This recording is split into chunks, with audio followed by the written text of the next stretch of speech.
ค่ะวันนี้เราจะศึกษากันนะคะเรื่องเกี่ยวกับการหาพื้นที่ใต้โค้งนะคะการหาพื้นที่ใต้โค้งการหาพื้นที่ใต้โค้งโดยการใช้โปรแกรม GSP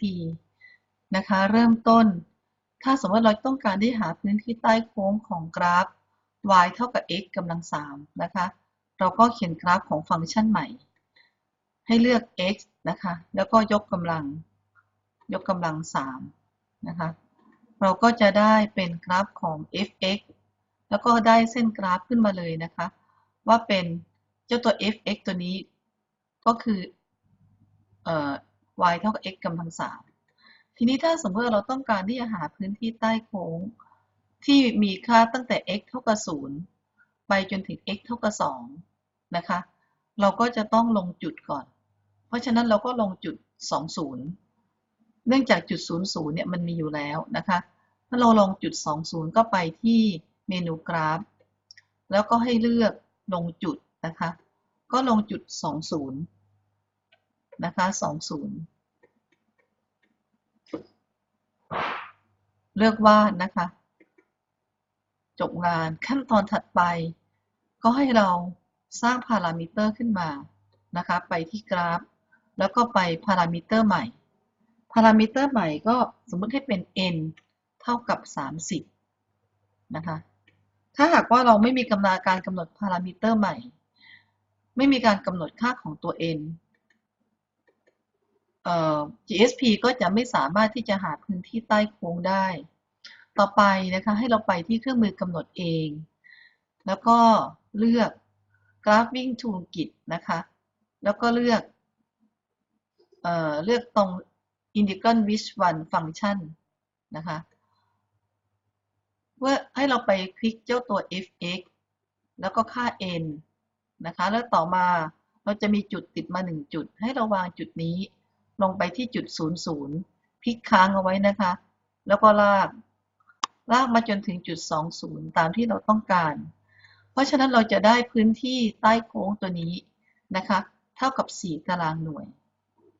โอเคค่ะต่อไปนะคะเราก็จะศึกษาเกี่ยวกับวิธีการหาพื้นที่ซึ่งอยู่ระหว่างเส้นกราฟ2เส้นนะคะให้เราไปเลือกไปที่ทางเลือกเอกสารทางเลือกเอกสารก็จัดการเพิ่มหน้านะคะเพิ่มหน้าเป็นหน้าว่างนะคะตกลงเขียนกราฟใหม่สมมุติว่าเราจะเขียนกราฟพาราโบลานะคะให้เป็นพาราโบลาเป็น x กำลัง2นะคะ x กำลัง2บวกเท่าไหร่ดีบวก2ก็แล้วกันบวก1ก็แล้วกันนะคะ x กำลัง2บวก1ตกลงเราก็จะได้เส้นกราฟมาทีนี้ถ้าหากว่าเราจะหาพื้นที่ที่มันอยู่ระหว่างกราฟตัวนี้เราอาจจะเขียนกราฟขึ้นมาก่อนแล้วก็ให้มันมีจุดตัดตามที่เราต้องการนะคะอย่างเช่นเราอาจจะให้กราฟเส้นตรงที่เราต้องการเนี่ยผ่านจุด-50แล้วก็จุด04นะคะเราก็จะการลงจุดไปนะคะลงจุดก็คือจุด-50 x เป็น-5แล้วก็ y เป็น0นะคะ-50วาดต่อมาเราก็ลงจุดอีกจุดหนึ่งก็คือจุด x เป็น0 y เป็น4นะคะข้อวาดอีกจบงานนะคะให้เราเลือก2จุดนี้เมื่อเราเลือก2จุดนี้เราก็ไปที่เมนูสร้างนะคะสร้างเส้นตรงเราก็จะได้เส้นตรงที่มันตัดกับพาราโบลาตามที่เราต้องการเวลาเราทดลองคลิกหาจุดตัดนะคะเราจะไม่สามารถที่จะคลิกให้มันตัดกันได้นั่นก็หมายความว่ามันจะสามารถตัดกันได้ก็คือ intersection ของ2เซตนี้เนี่ยของ2ฟังก์ชันตัวนี้นะคะเราจะต้องมีวิธีการหาโดยการที่สร้างฟังก์ชันของเจ้าตัวเส้นตรงตัวนี้ขึ้นมานะคะให้เราเลือกเส้นตรงแล้วไปที่เมนูการวัดนะคะเลือกสมการเราได้สมการออกมาก็คือ y เท่ากับ 0.8x แล้วก็บวกด้วย4นะคะสมการตัวนี้เนี่ยเราไม่สามารถที่จะใช้ในการที่จะเลือกเพื่อที่จะหาจุดตัดได้เพ ราะฉะนั้นเราก็ต้องไปที่เมนูกราฟใหม่นะคะไปที่เมนูกราฟใหม่แล้วก็ไปเขียนฟังก์ชันใหม่ขึ้นมาโดยให้เป็น y เท่ากับจุด 8x นะคะจุด 8x แล้วก็บวก 4ตกลงนะคะเราก็จะได้กราฟมาอีกเส้นหนึ่งส่วนตัวนี้นะคะเราก็ใช้วิธีการซ่อนซะไปแสดงผลนะคะแล้วก็ซ่อนตัวนี้ไปเราจะได้มา2เส้นนี้ค่ะทีนี้เราจะหาจุดตัดของกราฟพาราโบลา y เท่ากับ x กำลัง2บวก1กับอีกตัวหนึ่งก็คือ y เท่ากับ 0.8x บวก4ได้อย่างไรวิธีการหาจุดตัดของ2จุดนี้ก็คือให้เราไปที่เครื่องมือกำหนดเองนะคะคลิกค้างไว้แล้วก็ไปที่Graphing Toolkit เหมือนเดิมนะคะไปเลือก intersection ของ fx กับ ex นะคะปล่อยมือ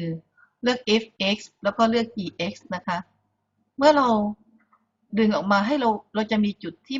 มันติดอยู่ที่ปลายลูกศรให้เราคลิกตรงที่ว่างที่ใดที่หนึ่งก็ได้เราจะได้จุดตัดขึ้นมา1จุดนะคะจุดแรกจุดนี้ทำโดยวิธีการเดียวกันนะคะวิธีการเดียวกันก็คือไปเลือกเครื่องมือกำหนดเองคลิกค้างเอาไว้นะคะแล้วก็ไปที่ Graphing Toolkit เลือก intersection ของ fx กับ gx นะคะก็เลือก fx แล้วก็ gx แล้วก็มาอีกด้านหนึ่งเราก็จะได้จุดตัดอีกจุดหนึ่งขึ้นมานะคะเป็นจุดที่2เราจะเห็นว่าตรงนี้มันจะเป็นพื้นที่มันจะเป็นเจ้าตัวค่อนข้างที่จะเยอะแล้วก็ดูแล้วรกรุงรังเราซ่อนเจ้าทั้งหมดนี้ก็ได้ค่ะซ่อนให้หมดก็คลิกแล้วก็เลือกตรงแสดงผลนะคะแล้วก็ซ่อนการวัดไว้ตอนนี้เราได้จุด2จุดที่เราต้องการแล้วนะคะขั้นตอนถัดไปก็คือเดี๋ยวเราซ่อนตรงนี้อีก2จุดนะคะซ่อนไปให้หมดเราซ่อนจุดอีก2จุดนะคะต่อมาไอ้เจ้าตัวเนี้ยคำว่า intersection ตัวเนี้ยถ้าเรามีความรู้สึกว่ามันไม่สวยเราก็สามารถที่จะเปลี่ยนป้ายได้ด้วยการดับเบิลคลิกนะคะแล้วก็เลือกเป็นจุด A ก็ได้ค่ะเรียกชื่อเป็น A นะคะใช้เป็น A ใหญ่ใช้เป็น A ใหญ่นะคะแล้วก็รูปแบบก็ให้มองเห็นชัดหน่อยก็เลือกเป็นสัก24นะคะเป็นตัวหนาตกลงเจ้าตัวนี้ก็เหมือนกันค่ะ intersection จุดที่2แล้วก็เปลี่ยนชื่อนะคะเป็นตัว B นะคะเป็นตัว B เลือกเหมือนเดิมนะคะก็คือให้มีความหนาแล้วก็ระยะตัวอักษรเท่ากับขนาด24ตกลงนะคะเราก็จะมีการอินทิเกรตจากจุดตัด2จุดนี้ก็คือจาก A ไปยัง B นะคะเพราะฉะนั้นขั้นตอนเหมือนเดิมก็คือเราจะต้องสร้างพารามิเตอร์ใหม่สร้างพารามิเตอร์ใหม่ให้ n นะคะหรืออาจจะกำหนดชื่อเป็นอย่างอื่นก็ได้นะคะให้ n เท่ากับ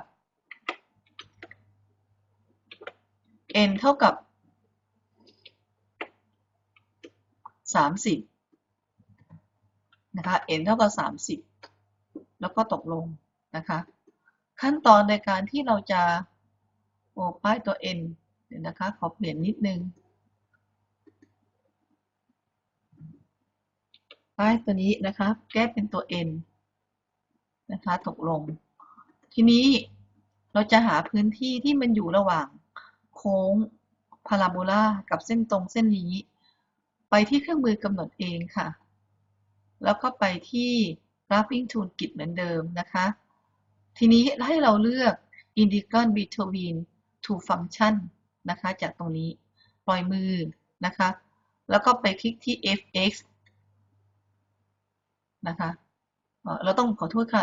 ยกเลิกก่อนนะคะให้เราคลิกเจ้าตัวฟังก์ชันที่อยู่บนก่อนก็คือในที่นี้ให้เราคลิกที่ gx ก่อนเริ่มต้นใหม่ก็คือไปที่เครื่องมือกำหนดเองนะคะคลิกค้างไว้ไปที่ Graphing Toolkit แล้วก็เลือก Integral Between Two Function นะคะก็เลือกตัวนี้ให้เลือกตัวที่อยู่บนก็คือกราฟ gx นะคะซึ่งเป็นกราฟเส้นตรงเลือกก่อนนะคะแล้วก็ต่อไปก็เลือก fx นะคะต่อมาก็เลือก n เราก็จะมีจุดเหมือนเดิมนะคะให้วางจุดนี้ลงที่จุด A แล้วก็คลิกค้างนะคะลากเส้นไปนะคะค้างไปแล้วก็ไปปล่อยจุดนี้ที่ตรงจุด B นะคะแล้วเราก็จะได้พื้นที่ที่มันอยู่ระหว่างโค้งซึ่งเป็นพื้นที่สีเหลืองนี้นะคะเข้ากับประมาณ 7.48 หรือประมาณ 7.5 ตารางหน่วยโอเคค่ะวันนี้นะคะเราก็ได้ศึกษาเกี่ยวกับการหาพื้นที่ของเส้นใต้เส้นโค้งกับแกน x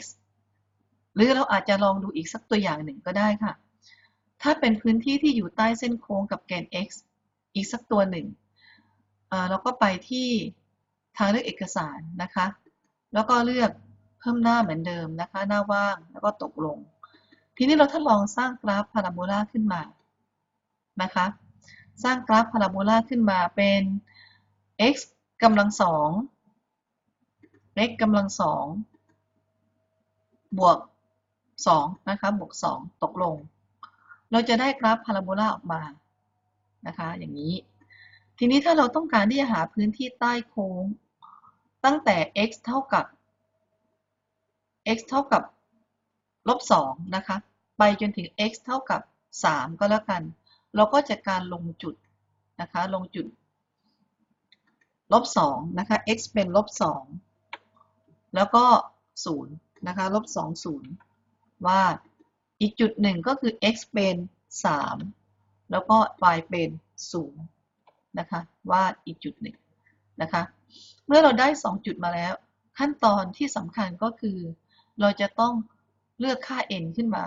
นะคะไปที่เมนูกราฟแล้วก็ไปที่พารามิเตอร์ใหม่กำหนดให้ n นะคะ n เท่ากับจริงๆเราสามารถกำหนดเป็น30 40หรืออะไรที่มากกว่าหรือว่าน้อยกว่าก็ได้นะคะให้เรากำหนด n สัก30ก็พอนะคะ n เป็น30ตกลงเพราะฉะนั้นเราก็สามารถที่จะหาพื้นที่ที่อยู่ระหว่างเส้นโค้งนะคะกับแกน x ได้ก็ไปที่เครื่องมือกำหนดเองนะคะคลิกค้างไว้แล้วก็เลือกตรง Graphing Toolkit แล้วก็เลือกตรง Indicate Which One Function นะคะปล่อยมือคลิกที่ตรง fx ตรงค่า n นะคะแล้วก็เลือกตรงจุดแรกนะคะก็คือ x เท่ากับลบ2คลิกค้างไว้ไปจนถึง x เท่ากับ3นะคะแล้วเราก็จะปล่อยมือเพราะฉะนั้นพื้นที่ใต้โค้งของ y เท่ากับ x กำลัง2บวก2กับแกน x นะคะซึ่งอยู่ระหว่างซึ่งตั้งแต่ x เท่ากับลบ2ไปจนถึง x เท่ากับ3ก็จะมีค่าประมาณ 21.66 ตารางหน่วย